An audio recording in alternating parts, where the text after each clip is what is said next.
এই তো বন্ধুরা বসে আছি, খালাতো বোনের বাড়িতে আসছি।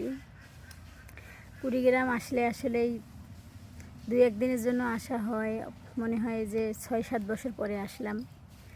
প্রচুর গরম, অনেক গাছগাছালি আছে, এই যে দেখেন গাছপালার অভাব নাই, যেদিকে তাকাইবেন শুধু সবুজ আর সবুজ। এর জন্য এই জায়গাটা আমার কাছে ভীষণ ভালো লাগে, কিন্তু আসা হয় না। ভালো লাগলেই তো হবে না, সৈয়দপুরেই যাওয়া হয় সব সময়। অনেক সময় মানুষের অনেক অভিমান, অনেক রাগ ক্ষোভে অনেক ভালো ভালো সম্পর্ক নষ্ট হয়, আর তার জন্যই আসা হয় না আপন মানুষগুলোর কাছে। তো যাই হোক, আসছি, বসে আছি, তাই ভাবলাম যে একটা ভিডিও আপনাদের সাথে শেয়ার করি।